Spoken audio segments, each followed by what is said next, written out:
Olá, pessoal, sejam bem-vindos a mais uma aula da nossa disciplina de Organização e Normas Técnicas. Hoje o nosso tema vai ser o capítulo 7 da minha apostila. Eu acho que tem algumas apostilas que tá diferente, a minha é na página 23. Quem tiver a apostila aí junto comigo, é só acompanhar na página 23. Hoje a gente vai falar sobre saúde, qualidade de vida e trabalho. Gente, é muito importante esses temas, porque sem saúde a gente não consegue trabalhar. A qualidade de vida ela é tão importante para a saúde e também a qualidade de vida no trabalho, ela que vai fazer nosso trabalho ser melhor cada vez mais. Então, é muito importante a gente ter saúde, qualidade de vida e ter tudo isso no trabalho. Gente, eu quero pedir desculpas se passar algum barulho, é porque o meu computador fica aqui voltado para a rua. Então, eu gostaria de pedir desculpas se passar algum carro, alguma moto um pouco mais barulhenta. Nos dias atuais, é cada vez mais comum a perda da saúde ocasionada pelo estresse causado pelo trabalho.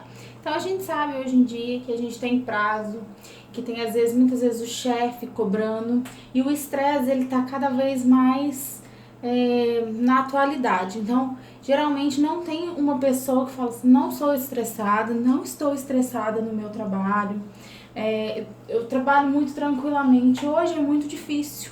E por conta desse estresse, a pessoa acaba acarretando outras doenças, como ansiedade, depressão, mais pra frente a gente vai ver. Então, hoje em dia, é muito comum a gente ter essa perda da saúde ocasionada por isso.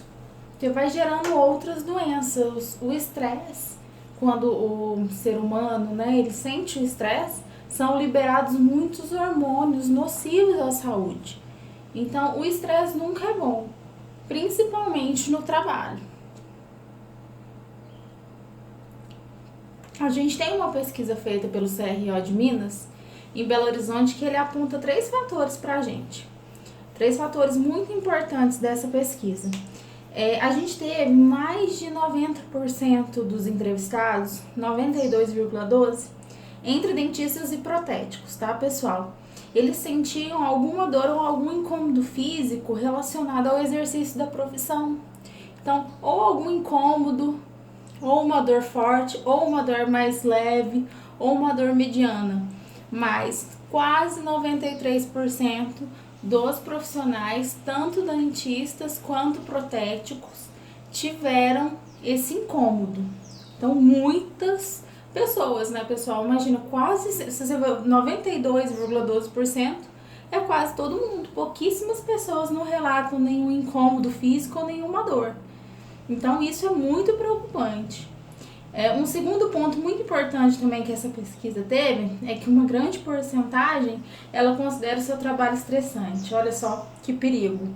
Porque cumpre uma jornada muito grande, superior a 8 horas. A gente sabe que a gente precisa ter 8 horas de descanso, 8 horas de sono e 8 horas de trabalho para a gente viver bem. E muita gente às vezes trabalha 12 horas por dia, às vezes 13 horas por dia. Tem gente que trabalha em 2 empregos. Então, assim, é uma jornada bastante longa, né?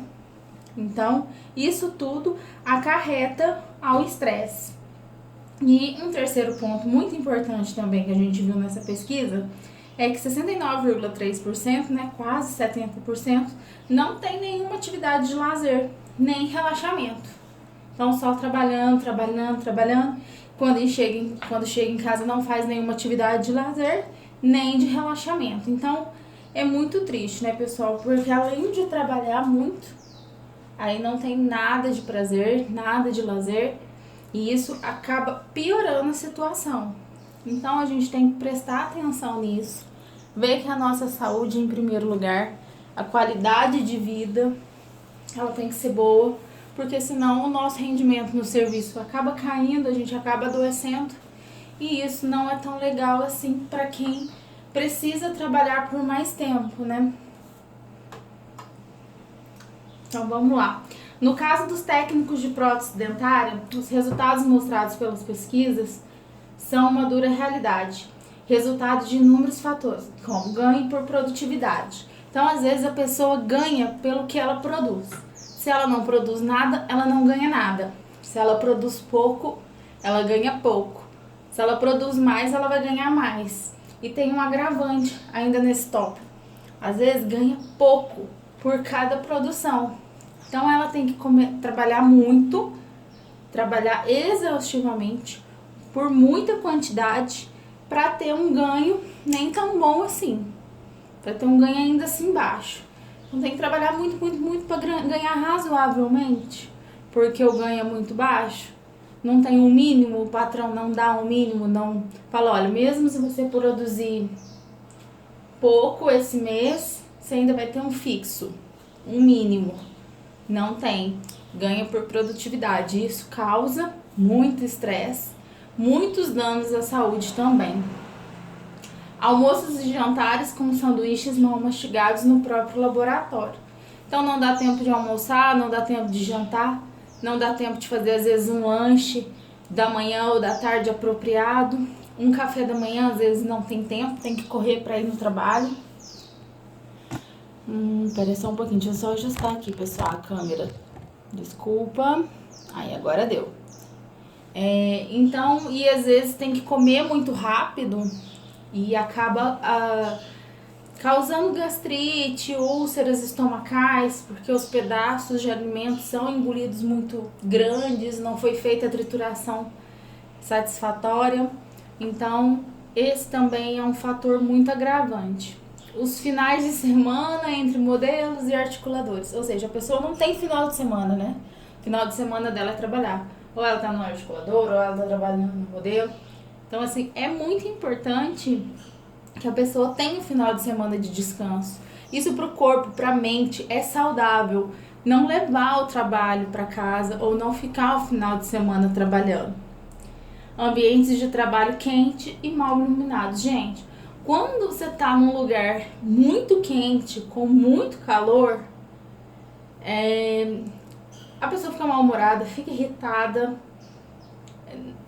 começa a suar demais, isso atrapalha a produção dela, atrapalha a qualidade de vida dela. E mal iluminados, a pessoa força a visão, a pessoa não enxerga direito. Aí chega em casa, o olho tá lacrimejando, causa problemas visuais. Então, muito cuidado com ambientes mal iluminados. Nunca trabalhe em ambientes mal iluminados. Sempre com uma iluminação boa, seja natural, seja artificial, mas bem iluminado. Trânsito, no caso de grandes cidades. Aqui em Alfenas nós não temos isso, mas muitos de vocês vão para outras cidades e vão enfrentar o trânsito. Isso é inevitável, isso não está no nosso acesso, né? Não tem como a gente mudar isso.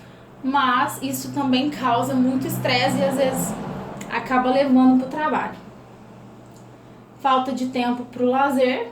Às vezes a pessoa não tem tempo de fazer uma viagem, ou até mesmo dentro da cidade, assistir um filme com a família, ou assistir um filme com os amigos, ou dar um passeio, arejar a cabeça, ter um tempo de lazer, fazer o que ela gosta, seja até dormir, seja passear com a família. Ela tem que ter um tempo de lazer e fazer aquilo que ela gosta. Os impostos crescentes. Além da pessoa ficar estressada, ficar com medo de não ter o dinheiro para pagar um imposto suficiente, ainda tem o chefe, às vezes, né? Que ele precisa pagar e fica cobrando do funcionário a produção. Então, mesmo que indiretamente, mesmo que o funcionário não pague o imposto diretamente, isso acaba acarretando na sua saúde mental também por conta de exigências muito exigidas, né? São coisas muito exigidas pelo patrão. Entre muitas outras coisas que afetam o nosso dia a dia e nos distanciam cada vez mais dos sonhos de infância. Então, todos aqueles estresse e às vezes se cobra demais, você acaba se perdendo. Então, vamos manter tranquilidade, vamos tentar fazer tudo no nosso tempo.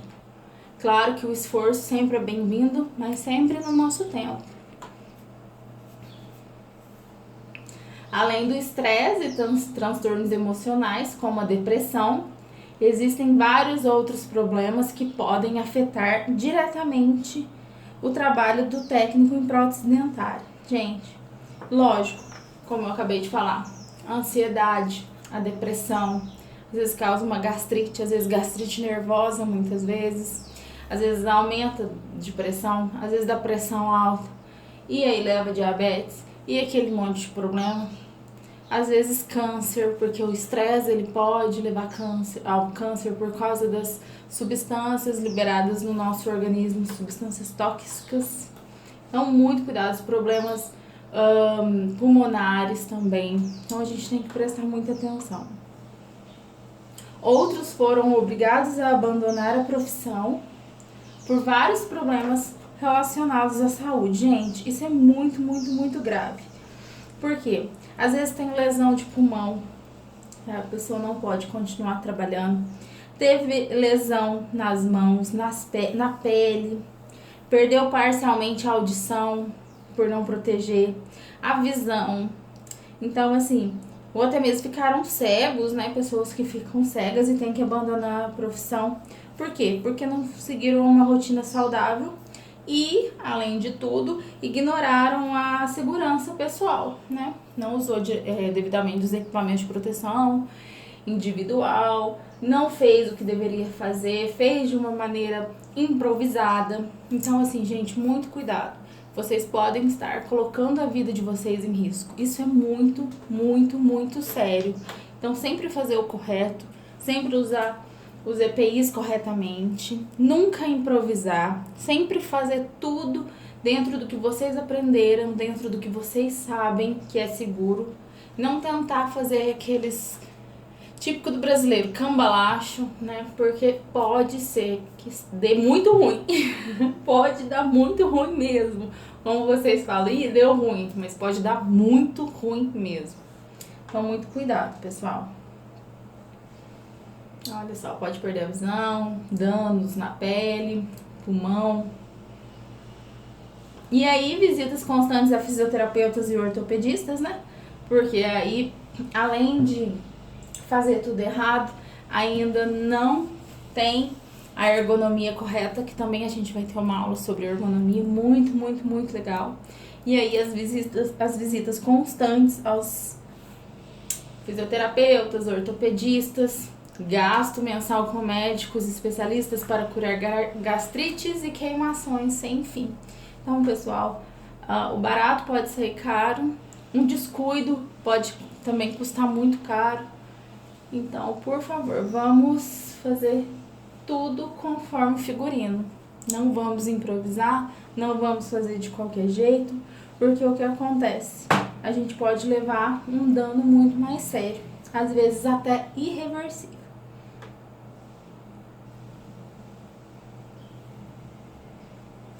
E ainda temos o risco de contaminação por vírus que sobrevivem mais de 48 horas longe dos seus hospedeiros.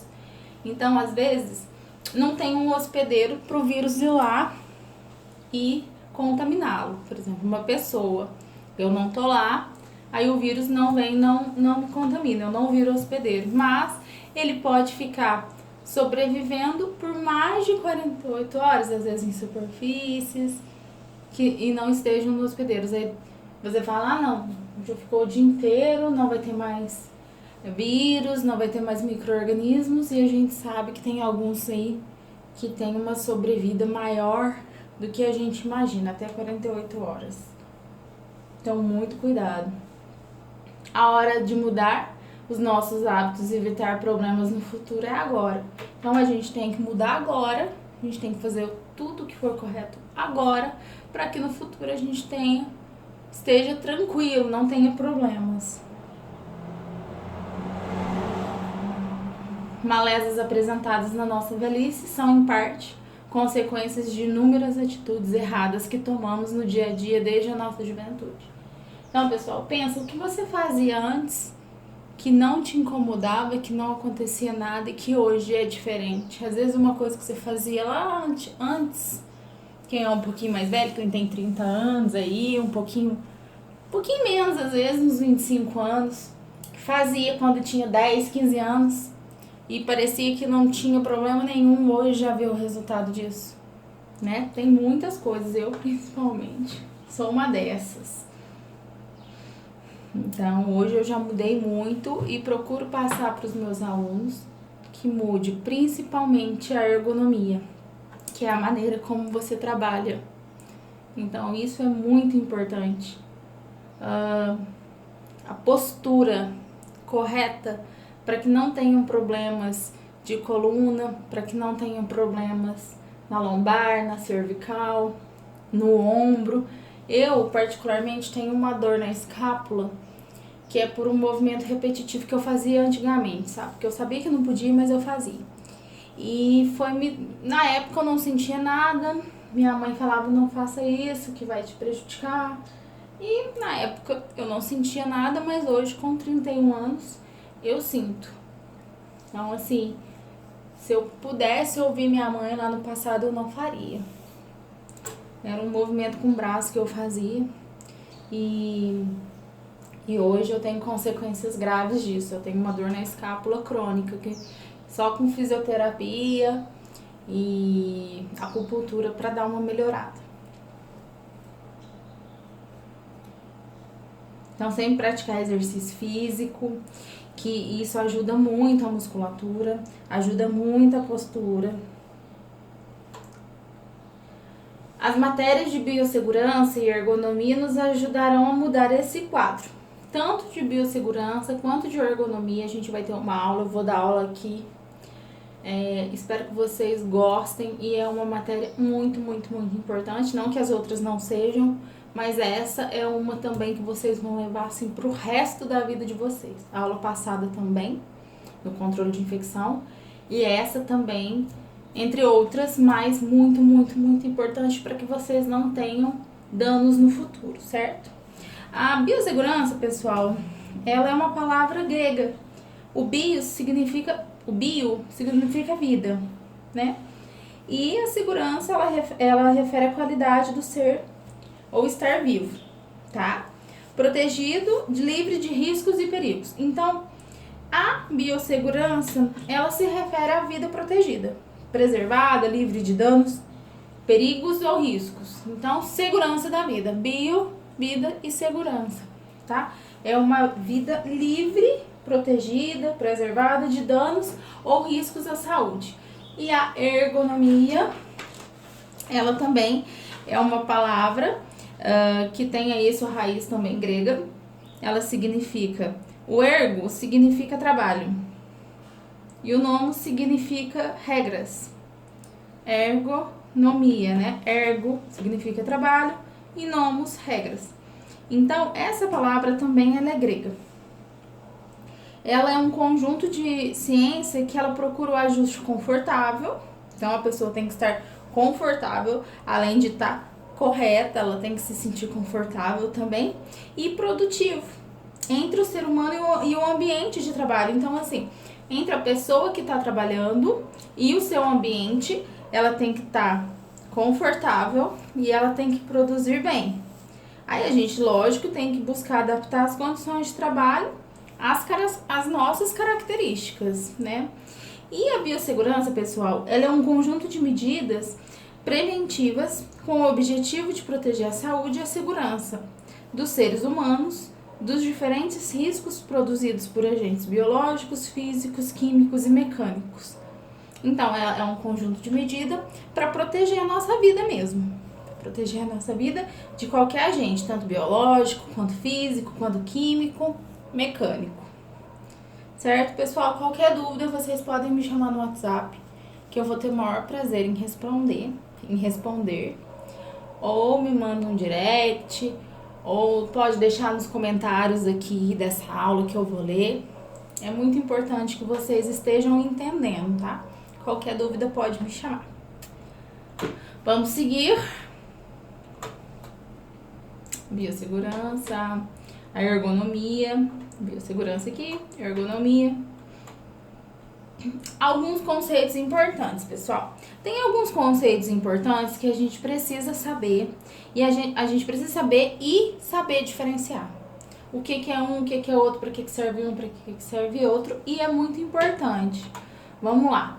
Infecção. O que é a infecção? Ela é um processo pelo qual ocorre uma invasão por micro-organismo no hospedeiro com ou sem doença manifestada. Então, o hospedeiro, né, a pessoa tá livre de qualquer doença, e aí vem um micro-organismo e se hospeda nela, e ela fica com a doença, que pode ser manifestada ou não. Assim como o coronavírus, vamos falar dele, já que ele tá tão aí na moda, a pessoa tá saudável. Aí ela foi infectada, uma infecção pelo vírus. Se infectou, ela tem a doença, mas ela pode estar manifestada ou não. Ou seja, ela pode ter os sinais, os sintomas, que a pessoa fica com falta de ar, a pessoa fica com todos aqueles sintomas de gripe, pode ter até um quadro de parada respiratória. Então, sintomas, o que ela sente, e sinais é o que a gente vê, tá? Ou não, ou ela pode estar com o vírus e não sentir nada, certo? Não ter nenhuma manifestação, passar pelo período de doença sem ter manifestação nenhuma. Então, essa é a diferença. Que pode estar com a doença, mas manifestada ou não. Isso é a infecção, certo, pessoal? Tipos mais comuns de infecção. Tem a infecção cruzada, a hospitalar e a comunitária. A infecção cruzada é aquela, pessoal, que é transmitida de paciente para paciente, do paciente para o profissional ou vice-versa. Então, ela pode ser do profissional para o paciente, do paciente para o profissional ou do paciente para o paciente. Então, conta infecção cruzada. A infecção hospitalar é aquela infecção que só pega no hospital, em ambiente hospitalar. Vocês já ouviram falar que a pessoa às vezes foi internada com uma coisa e falou assim, nossa, ela pegou uma infecção hospitalar. Então, porque ela estava com uma doença, ela foi internada e ela pegou uma infecção hospitalar. Ela pegou uma infecção por estar no hospital. Então, essa infecção a gente não pega de pessoas, a gente não pega na rua, a gente pega só no hospital. A gente não, né? As pessoas pegam só no hospital. E a infecção comunitária é aquela que é adquirida na comunidade. Essa pandemia que nós estamos tendo, por exemplo, é uma infecção que a gente pega comunitária, né? Que a gente pode adquirir na comunidade, saindo e tendo contato com outras pessoas. Fontes de infecção. Fontes de infecção são os locais onde os micro-organismos são encontrados. Então, muitas vezes nas mãos, nas maçanetas, então, nas bancadas. Então, são os locais onde os micro-organismos são encontrados e onde a gente pode se contaminar. Ali é uma fonte de infecção, que é um lugar que tem infecção. Aqui no equipo do dentista também, olha só os lugares que pode ter. No refletor, onde que põe muito a mão, na cadeira, no mocho, na cuspideira, então no sugador. Aqui, nossa, fonte de infecção mesmo. Desculpa, pessoal, de novo eu não trouxe água. Então vamos lá. Tem alguns agentes de risco à nossa saúde, são 3. São os agentes físicos, os agentes químicos e os agentes biológicos. Vocês já ouviram algum deles? Depois vocês podem deixar aí nos comentários, viu? A gente pode conversar pelos comentários também. Vocês deixem algum comentário, eu respondo.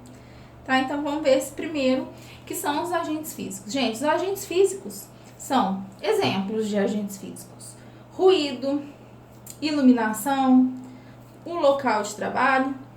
Então são esses os agentes físicos que podem causar algum risco à nossa saúde. Uma iluminação baixa, por exemplo, pode causar problemas visuais. Ruídos muito altos ou muito constantes, problemas auditivos, certo? O local de trabalho, às vezes não dá a condição adequada para você trabalhar, também é um risco à nossa saúde.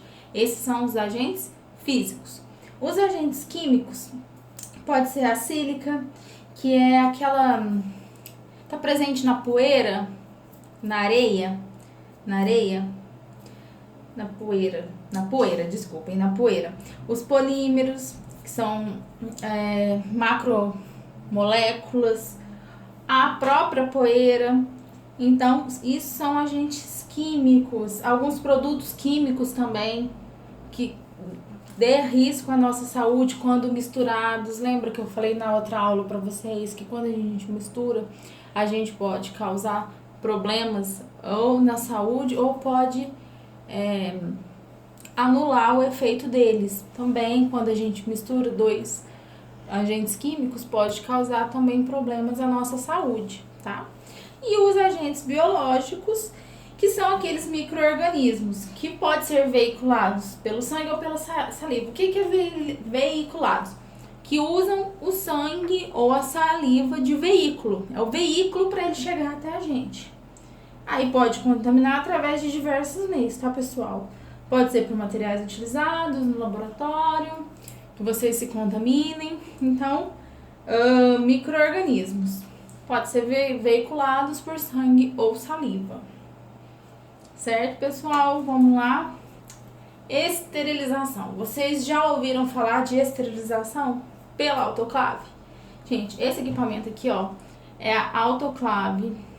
Ela é o único que a gente consegue ter a destruição de todas as formas de vida microbiana, tá? Ela induz calor. Eu não sei se vocês sabem como manipula.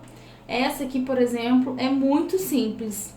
Dependendo do tamanho dela, a gente abre aqui, coloca, em média, dependendo do volume, tá? De 150 a 250 ml de água. Coloca início, eu acho que início é esse aqui, ó. Esse botãozinho. Aí ela vai começar aqui, ó, aquecendo. Ela vai aquecendo até chegar numa pressão e depois ela já vai começar a esterilizar.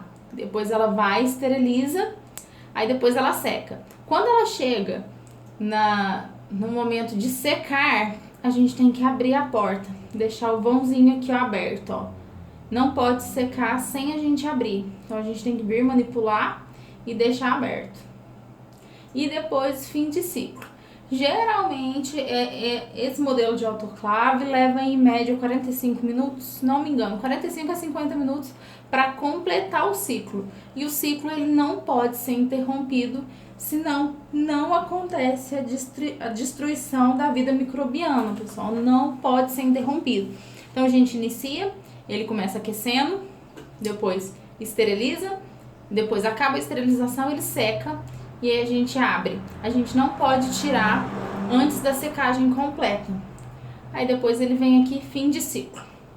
E aí você pode retirar seu material. Então, a esterilização, ela tem que ter o ciclo completo para ela exercer a função dela. A desinfecção é diferente de esterilização. Lembra que eu falei que a esterilização é a destruição de todas as formas de vida microbiana? A desinfecção, ela é a destruição parcial dos micro-organismos. Ela é uma redução, ela reduz os micro-organismos através do uso de antissépticos. Lembra que eu falei na aula passada? Quem não lembra, volta, assiste a aula que eu falei de todos os tipos que tem, de como a gente deve fazer. Então, assistam a aula. Aquela aula é muito importante, pessoal. Realizada em alguns instrumentais, nas superfícies, parede também, móvel. Gente, é muito importante que essa desinfecção ela é indicada quando a gente não consegue levar para autoclave, tá? Então a gente é impossibilitado de mandar o produto para autoclave, de colocar o artigo no processo de esterilização. Daí a gente vai e desinfecta. Então, por exemplo, vai lá na outra aula que vocês vão ver, mas eu vou dar um exemplo aqui. Um álcool 70, por exemplo, tá? Na bancada, antes da gente começar a trabalhar, a gente vai lá e faz a desinfecção, certo? Antisséptico, também eu já falei na outra aula os tipos. O que é antisséptico? O que a gente faz? É um agente químico que detém ou ele inibe a proliferação dos micro-organismos. Então, A antisepsia, deixa eu ver se tá aqui. Antisepsia é nos tecidos vivos. Nos tecidos vivos. Pele ou mucosa. Então, a gente vai eliminar a flora resistente, tanto na pele quanto na mucosa, por ação das substâncias químicas. Como, por exemplo, o PVPI. Assistam a outra aula. Como, por exemplo, o PVPI, o iodo ou o sabão comum que a gente tem. Sabão líquido. Isso, pessoal, vai impedir a proliferação dos micro-organismos patogênicos em ferimentos, tá? Então, tecido vivo reduz a população microbiana. Então, lembra, gente, tecido vivo, antisepsia, desinfecção no que a gente não pode levar na autoclave, como, por exemplo, paredes, superfícies, alguns instrumentais que não podem ir na autoclave e tudo que a gente puder esterilizar, a gente esteriliza.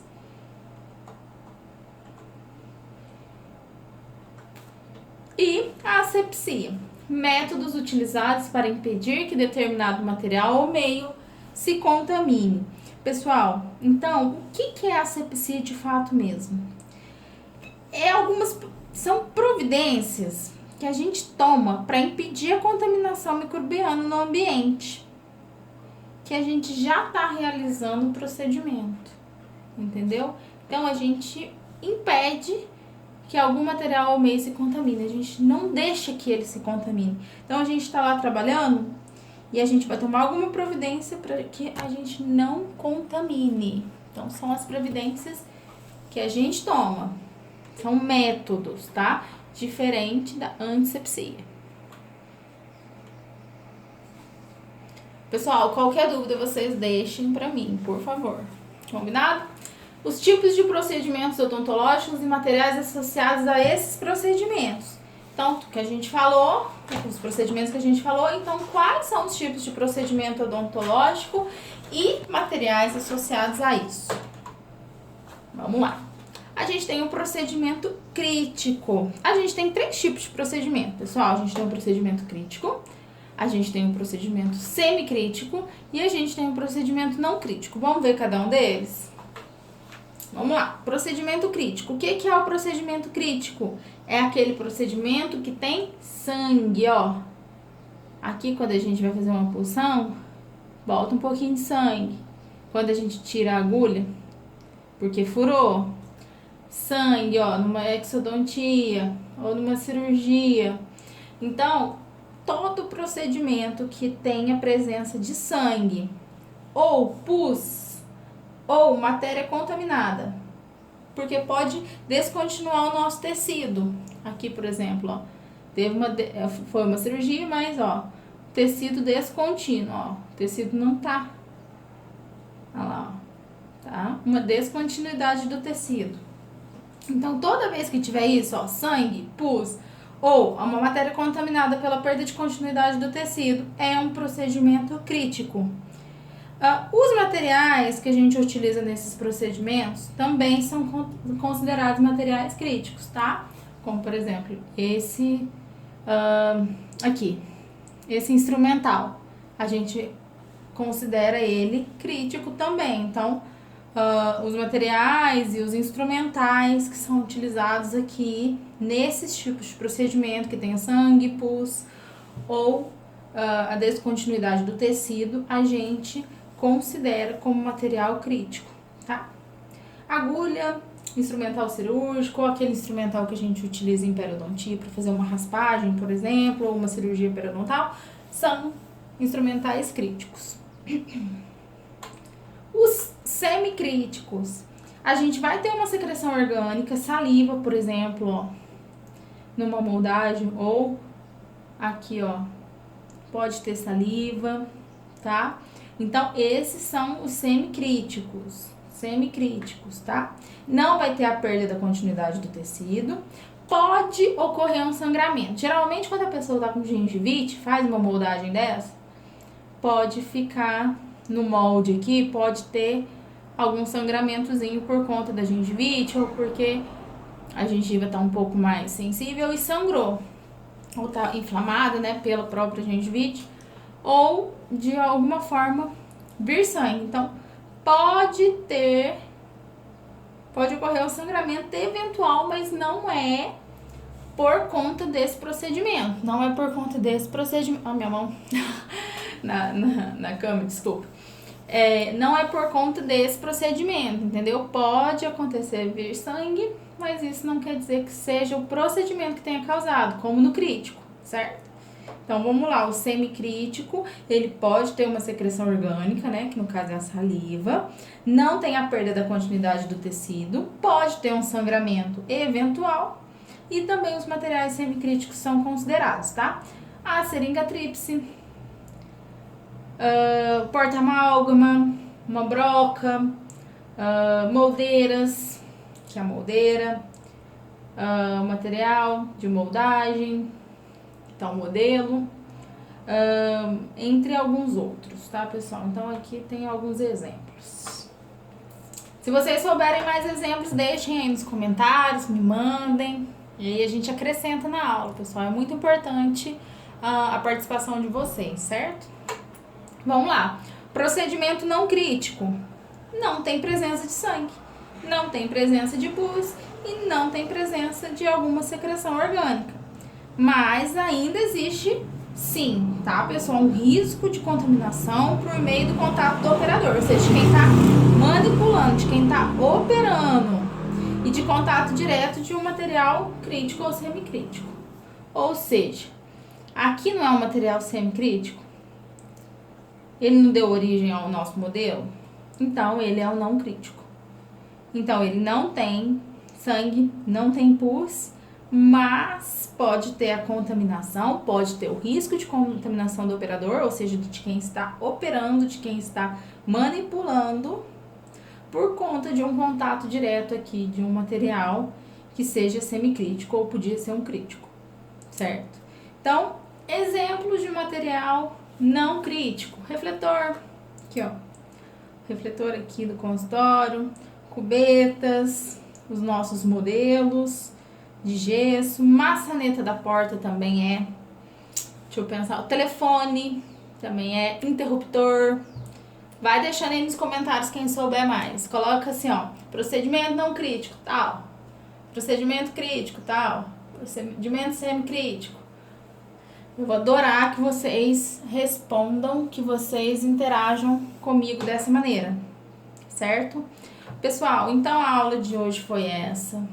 Eu adorei poder fazer ela dessa maneira. Eu tô gostando muito. Eu gostaria de saber de vocês, se vocês estão gostando, se vocês estão entendendo, se tá ficando claro, se tem algum assunto que não ficou bem esclarecido, tá? Então, assim, tudo que eu ia passar na sala de aula para vocês, eu tô passando aqui. Então, todo conhecimento que eu tenho, tudo que eu sei, eu tô passando. Claro que a gente não só ensina, né? A gente que é professora, a gente aprende muito com vocês. Então, eu espero o feedback de vocês, espero que seja positivo e tenham uma ótima semana.